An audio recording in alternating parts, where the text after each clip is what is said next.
केजरीवाल को supreme court से बड़ी राहत, 1 जून तक मिली अंतरिम जमानत।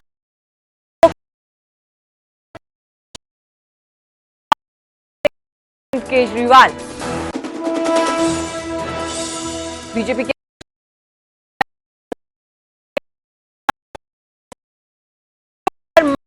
अंबाला से बीजेपी प्रत्याशी हैं बंटो कटारिया।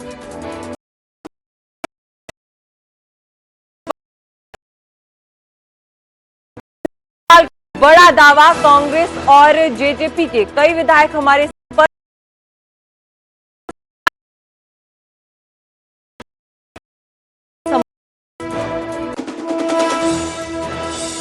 नैना चौटाला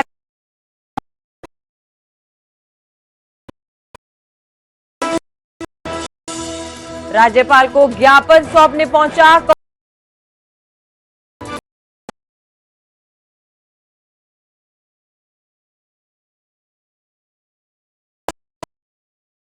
को मुख्यमंत्री प्रोजेक्ट करने के सवाल पर दीपेंद्र हुड्डा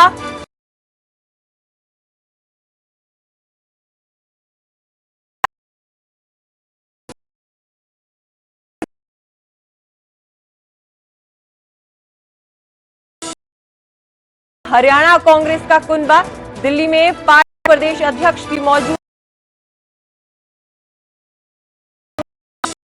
महेंद्र से बीजेपी उम्मीदवार धर्मवीर सिंह का कांग्रेस पर जुबानी हमला।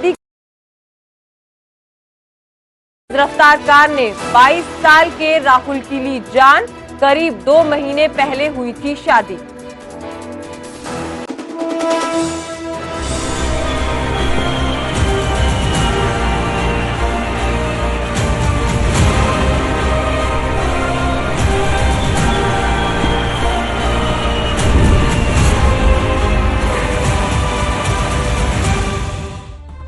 हरियाणा प्राइम देख रहे सभी दर्शकों का स्वागत है। आप सभी के साथ मैं हूं सुजाता कंवर और बुलेटिन की शुरुआत करेंगे बड़ी खबर के साथ। आपको बता दें कि नैना चौटाला के काफिले पर हमला हुआ है। उचाना के रोसखेड़ा गांव में उन पर हमला हुआ। उनके काफिले पर, नैना चौटाला के काफिले पर पथराव किया गया है। जेजेपी ने कांग्रेस पर पथराव के आरोप लगाए हैं और कार्यकर्ताओं से हाथापाई और मारपीट भी की है, इसके भी जेजेपी ने आरोप लगाए हैं। आपको बता दें कि जेजेपी के हिसार लोकसभा सीट से प्रत्याशी है नैना चौटाला और उनके काफिले पर जो है हमला हुआ है।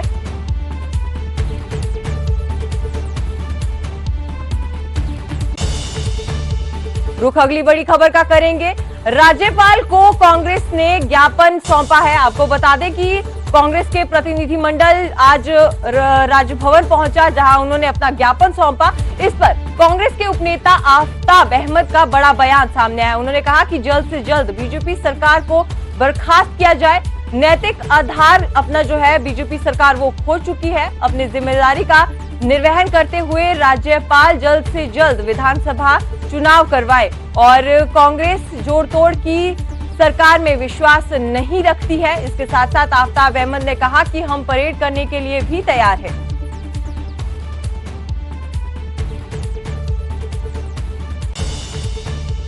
अपना ज्ञापन दिया है जिसमें हमने स्पष्ट किया है आज की हरियाणा सरकार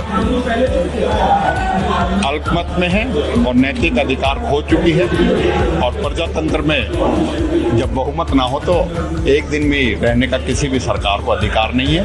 और राज्यपाल महोदय से यही हम मांग करने गए हैं कि अपनी जिम्मेवारी को निर्वाह करते हुए तुरंत हरियाणा की बीजेपी सरकार को बर्खास्त करके और हरियाणा में जल्द से जल्द चुनाव कराया जाए विधानसभा के, जिससे जनादेश मिले और लोग अपनी सरकार चुन सकें। क्या कांग्रेस भी सरकार बनाने के लिए आगे आएगी? नहीं, सरकार कांग्रेस इस तरीके की कोई नहीं करेगी। सिर्फ 3 महीने ही रह गए हैं इस पूरी टर्म के जो विधानसभा के, तो इसमें कांग्रेस का कोई ऐसा इरादा नहीं है और जोड़ तोड़ की सरकार में कांग्रेस यकीन नहीं। आपने कहा राज्यपाल अगर परेड के लिए कहते हैं तो आप परेड कराने के लिए? हाँ, अगर क्योंकि बहुत सी जगह कई जगह वो आ रहे हैं, कई शंकाएं आ रही हैं। भारतीय जनता पार्टी पे अपना तो संभल नहीं रहा, कांग्रेस के ऊपर कहती है कि उनके क्या है, तो इसलिए हमने कहा कि हम पूरी तरीके से परेड करने के लिए भी सारा जो है तैयार हैं और अपनी बात को कहने के लिए फ्लोर ऑफ द हाउस में भी अगर गवर्नर कहते हैं तो हमने पहले भी और आगे भी उसके लिए तैयार हैं।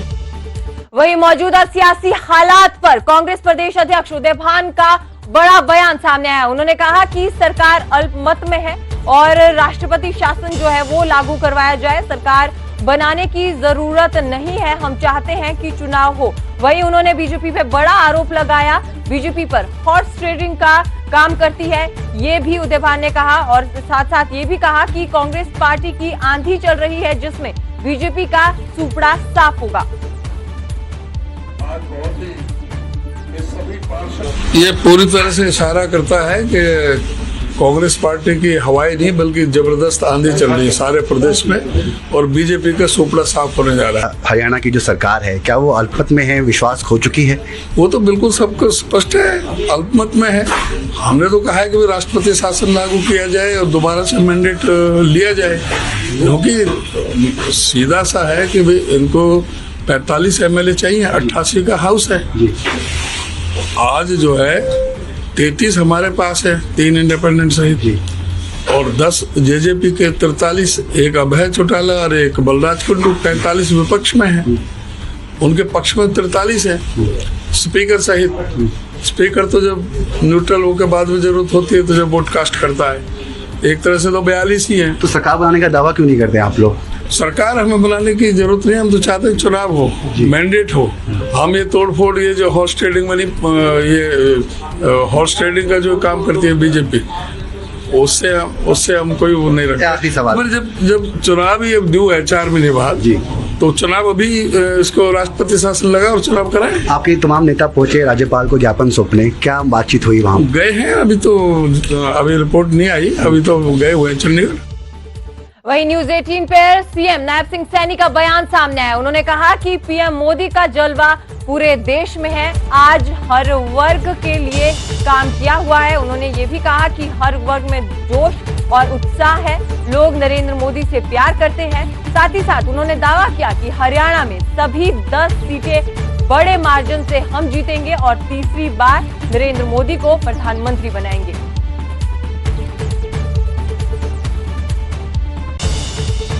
क्योंकि आज नॉमिनेशन फाइल करने जा रहे हैं और अलग अलग जगह।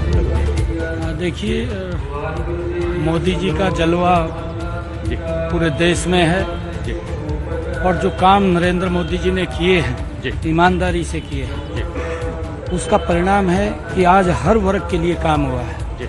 गरीब के लिए हुआ है, महिला के लिए हुआ है, किसान के लिए हुआ है, युवा के लिए हुआ है। हर वर्ग में एक बड़ा जोश और उत्साह है और देश नरेंद्र मोदी जी जैसे नेतृत्व के अंदर अपने आप को सुरक्षित और उसमें बड़ा विश्वास रखता है। उसका परिणाम है कि आज देश के अंदर बड़े मार्जिन के साथ, बड़े मैंडेट के साथ नरेंद्र मोदी तीसरी बार उत्साह काफी देखने को मिल रहा है, आज हुजूम जो है वो देखने को मिल रहा है। आप भी पहुंचे हैं, ये सारी जगह उत्साह है। आप अगर किसी दूसरे स्टेट में भी जाएंगे वहाँ भी उत्साह है। हरियाणा के अंदर पूरा उत्साह है, उत्तर प्रदेश में उत्साह है, राजस्थान में उत्साह है, पंजाब में भी उत्साह है, जम्मू कश्मीर हिमाचल में भी उत्साह है। नरेंद्र मोदी जी को लोग प्यार करते हैं, उनकी नीतियों को करते हैं। नरेंद्र मोदी जी ने ईमानदारी से गरीबी के प्रति लड़ाई लड़ी है और उसका परिणाम है कि लोग चाहते हैं कि ऐसा व्यक्तित्व जिसके नेतृत्व के अंदर ये देश विकास की ऊंचाइयों को छुए, उसको तीसरी बार। हरियाणा की आपने बात की, हरियाणा में किस तरह से माहौल देखने को मिल रहा है? आप भी लगातार कर रहे हैं। हरियाणा के अंदर 10 की 10 लोकसभा की सीटें बड़े मार्जिन के साथ जीत करके नरेंद्र मोदी जी को तीसरी बार प्रधानमंत्री बनाएंगे। वहीं गुरुग्राम लोकसभा सीट से बीजेपी उम्मीदवार राव इंद्रजीत सिंह ने आज रेवाड़ी विधानसभा के गांव में चुनावी सभाएं की और कांग्रेस पार्टी पर जुबानी हमला किया। राव इंद्रजीत सिंह ने कहा कि कांग्रेस जनता में ये भ्रम फैलाने में लगी है कि बीजेपी आरक्षण खत्म कर देगी और साथ ही साथ 400 पार के नारा जो है वो कामयाब होगा तो जाति के आधार पर जो मिलने वाला आरक्षण है उसे खत्म किया जाएगा, लेकिन हकीकत में ऐसा नहीं है।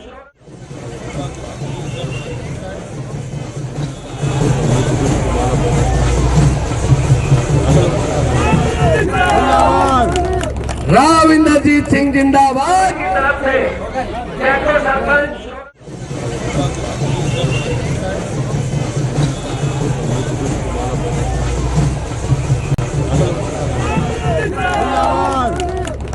राव इंद्रजीत सिंह आपको हम तस्वीरें जिंदाबाद। दिखा रहे हैं। लगातार चुनाव प्रचार जो है वो राव इंद्रजीत सिंह की तरफ से किया जा रहा है।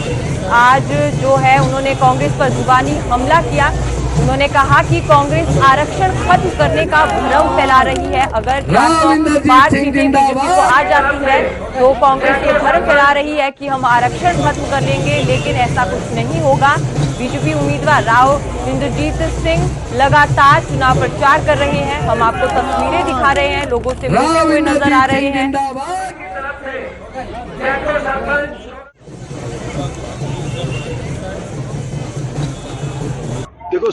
देखो संविधान के साथ हम बिल्कुल छेड़छाड़ नहीं करेंगे। ये हमारे प्रधानमंत्री का, हमारे अमित शाह का, सभी का ये बयान आ चुका है। लेकिन फिर भी हमारी ऑपोजिशन वाली पार्टियां ये कोशिश कर रही हैं कि लोगों के अंदर भ्रम फैलाया जाए कि अगर इनको ज़्यादा मेजॉरिटी दे दी गई तो ये संविधान के साथ छेड़छाड़ करेंगे। मैं इस चीज़ को स्पष्ट नकारता हूँ और ये कहना चाहता हूँ कि हमारी पार्टी संविधान के साथ बिल्कुल छेड़छाड़ नहीं करना चाहती। जो हमारी पार्टी करना चाहती वो ये है कि जो कॉन्स्टिट्यूशन के मुताबिक जो रिजर्वेशन के हकदार हैं उन्हीं को रिजर्वेशन मिले। जिन लोगों को कॉन्स्टिट्यूशन के ऊपर अधिकार नहीं है रिजर्वेशन का, उनको रिजर्वेशन ना मिले।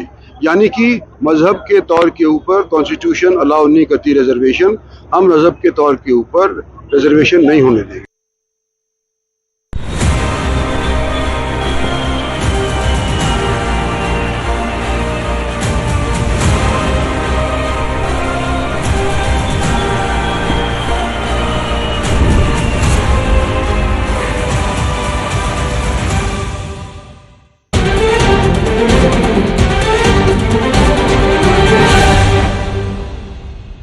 न्यूज 18 के स्पेशल प्रोग्राम खुला अखाड़ा में आपका स्वागत है। आज हम हिसार लोकसभा के अंदर पहुंचे हैं और हिसार लोकसभा का हाल जानेंगे, क्योंकि यहाँ का जो चुनाव है वो बड़ा ही रोचक चुनाव हो चला है। एक ही परिवार के, चौटाला परिवार के 3 सदस्य यहाँ से अलग अलग पार्टियों से चुनाव लड़ रहे हैं। वहीं जयप्रकाश जो कि 3 बार सांसद रहे हैं, वो कांग्रेस पार्टी से चुनाव लड़ रहे हैं और वो भी अपने आप को देवीलाल का ही चेला बताते हैं। तो कहीं ना कहीं रोचक चुनाव जो है वो यहाँ हिसार में हो चला है और सभी पार्टियों के नेता यहाँ मौजूद हैं, कार्यकर्ता यहाँ मौजूद हैं। उनसे जानेंगे कि वो क्या कहना चाहते हैं, किस आधार पर वो वोट मांग रहे हैं और जीत अब की बार किसकी होगी। सबसे पहले शुरुआत जो मैं करूंगा वो भारतीय जनता पार्टी से करूंगा, क्योंकि भारतीय जनता पार्टी का अभी तक यहाँ सांसद था और सरकार भी जो है वो बीजेपी की है, तो सवाल भी उन्हीं से बनता है। नेहा जी, आपका स्वागत है। सबसे पहले आपसे यही जानना चाहेंगे कि 5 साल आपका सांसद यहाँ रहा, हालांकि अब वो आपकी पार्टी छोड़ चुके हैं। क्या ऐसे काम है जो आपके सांसद ने यहाँ किए और दोबारा जो है जनता आपको मौका दे? देखिए अंकित जी, सबसे पहले तो मैं आपको ये बताना चाहूंगी कि हिसार लोकसभा से जो हमारे पिछले सांसद थे वो भारतीय जनता पार्टी के थे और इतने लाखों वोटों की जीत के साथ भारतीय जनता पार्टी का समर्थन जो है वो यहाँ के लोकसभा की जनता ने किया था। और इस बार फिर से एक बार नरेंद्र मोदी जी की जीत के साथ में, भारतीय जनता पार्टी की जीत के साथ में हिसार लोकसभा का प्रत्येक व्यक्ति खड़ा मिलेगा। बृजेंद्र सिंह जी ने जो यहाँ पर काम किए थे, वो जो भी प्रधानमंत्री योजना के तहत केंद्र से जितनी भी योजनाएं यहाँ आई थी, वो प्रत्येक योजना का क्रियान्वयन, प्रत्येक योजना का जो यहाँ पर लाभ जनता का मत बनाइए, सीधा सीधा आइए कि विशेष काम बताइए, गिनवाइए। बिल्कुल बिल्कुल। देखिए, सबसे पहले मैं कृषि और किसानी के लिए, कल्याण के लिए जो काम हुए थे, हांसी उकलाना तथा नारनौंद में जो नई सब्जी मंडी का निर्माण हुआ है उसमें 0.38 करोड़ रुपए खर्च हुआ। मंडियों के विकास के लिए और उनके रखरखाव के लिए लगभग 38 करोड़ रुपए की राशि जो है वो हिसार लोकसभा को दी गई और वो लगाई भी गई। वो सब्जी मंडियों के विकास के लिए आज भी दिखती है।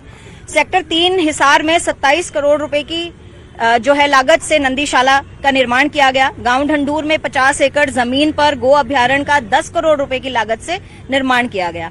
संजय नगर, बुड़ाक, सुंडावास, डाबला, कुंभा, ढानी राजू, यामसुख, नया गांव, साहू और न्याली कला में लगभग 3.5 करोड़ रुपए की राशि से पशु औषधालय का निर्माण किया गया। अगर मैं सिंचाई की बात करूं तो चौधरीवास माइनर व मसूदपुर परिहारी लिंक नहर का 26.5 करोड़ लगभग लागत से पुनर्निर्माण भी किया गया। सारे काम किए थे, फिर वही सांसद छोड़ के क्यों भाग गए? देखिए वो उनका व्यक्तिगत विषय है और किसी भी पार्टी के साथ अपना संबंध दिखाना, क्योंकि वो कांग्रेस से हुड्डा जी की नीतियों से परेशान होकर उनका परेशानी इतनी बढ़ गई थी कि वहाँ एक दिन भी नहीं बिता पा रहे थे, इसलिए आपके पास आऊंगा। कांग्रेस से जानते हैं, बजरंग गर्ग हमारे साथ हैं। बजरंग जी, वो इतने काम गिनवा रहे हैं कि भाजपा ने इतने काम किए, ब्रजेंद्र सिंह ने इतने काम किए, फिर उनका विश्वास क्यों नहीं रहा भाजपा के अंदर? दोबारा क्यों नहीं लड़े? देखिए, आज आम जनता, चाहे प्रदेश का किसान हो, कर्मचारी हो, छात्र हो, आंगनवाड़ी महिला हो, सरपंच हो, आम नागरिक का विश्वास भारतीय जनता पार्टी से उठ चुका है। और जिस प्रकार भारतीय जनता पार्टी के प्रत्याशियों का जोरदार काले झंडों से स्वागत हो रहा है, गो बैक के नारे लग रहे हैं। लगातार कह तो ये रहे हैं कि वो तो कांग्रेस के कार्यकर्ता हैं, वो कांग्रेस किसान के रूप में आकर के और वो कर रहे हैं। मैं ये पूछना चाहता हूँ, किस नाम की वोट मांगेंगे? इस नाम की वोट मांगेंगे? जनता पूछती है हमारा क्या कसूर था, हमें क्यों दौड़ा दौड़ाकर पिटा। किसान पूछता है हमारे 750 किसान शहीद हो गए, हमें दिल्ली जाने से क्यों रोका। आज भी मंडी के अंदर आप चले जाओ, 1.5 महीना हो गया, सरसों की खरीद हुई, पेमेंट नहीं हुई, उठान नहीं, मूलभूत सुविधा नहीं। हमारे राज्य में पूछो, हमने उकलाना में मंडी बनाई, अनाज मंडी, बरवाला के अंदर अनाज मंडी बनाई, कपास मंडी बनाई, उकलाना में नहीं अनाज मंडी बनाई। तीसरी यूनिवर्सिटी लाला लाजपत राय जी की यूनिवर्सिटी हिसार के अंदर बनाई। अनेकों विकास कार्य जो किए हैं वो कांग्रेस की देन है। बीजेपी से आपके कांग्रेस में आ गए उनके प्रत्याशी, आपने उनको टिकट ही नहीं दिया, टिकट के भरोसे पे आए थे? नहीं, कोई टिकट की बात नहीं। उन्होंने कहा था भाई मैं तो भारतीय जनता पार्टी का चुगड़ा साफ करने के लिए आ रहा हूं। घमंडी जो है ना, जो तानाशाही कहते मोदी साहब की गारंटी, अरे कौन सी गारंटी मोदी की? या गारंटी 2 करोड़ युवाओं को नौकरी देंगे, नौकरी छीनने का काम किया है। यूं कहते थे 35 रुपए लीटर पेट्रोल देंगे, आज 100 रुपए पेट्रोल कर दिया। यूं कहते थे 250 रुपए लीटर, हम 250 रुपए रसोई गैस सिलेंडर देंगे, आज 1000 रुपए रसोई गैस। किसान की प्लीज, किसान की आय, सुनिए, जनता पार्टी से भी जानेंगे। आप भी सरकार के अंदर थे, सरकार में कैसे समय बीता? सरकार में कैसा समय बीता आपका? ऐसा है, दुष्यंत चौटाला जी ने गठबंधन की सरकार में जो उनके पास मंत्रालय थे, चाहे वो पीडब्ल्यूडी का था, चाहे एविएशन का था, आपके सामने ही बहुत सारे काम हिसार में हुए। काम तो किए, लेकिन 4.5 साल तक जिनके साथ रहे आज उनको ये कहने लग गए, पहले कहते थे 400 पार, अब कह रहे हैं 250 पार भी नहीं। देखिए, भारतीय जनता पार्टी का घमंड था। इंदिरा गांधी कहती थी कि इंडिया इज इंदिरा, और आज उनका उस समय जब जो घमंड था वो तब लोगों ने तोड़ा था, अब मोदी जी का तोड़ेंगे। लेकिन अजीत जी, आप लोग कैसे बदल गए एकदम 2 महीने के अंदर ही? कैसे बदल गए कि 4.5 साल तक तो 400 पार और अब 200 पार भी नहीं? देखिए, हमने पहले भी चुनाव भारतीय जनता पार्टी के खिलाफ लड़ा था। ये प्री अलायंस नहीं था, ये पोस्ट अलायंस था, और पोस्ट अलायंस मैक्सिमम 4.5 साल चला। और जब तक दुष्यंत जी सत्ता में थे, आपके सामने किसानों के लिए चाहे कोरोना टाइम पे अस्थायी मंडियों का बात हो, आपके 72 घंटे में चाहे पेमेंट की बात हो, आपके चाहे उन्होंने जब सांसद थे ट्रैक्टर के ऊपर कॉमर्शियल टैक्स लगा था। एक किसान आज जब एक ट्रैक्टर खरीदता है तो उसको 1.25 लाख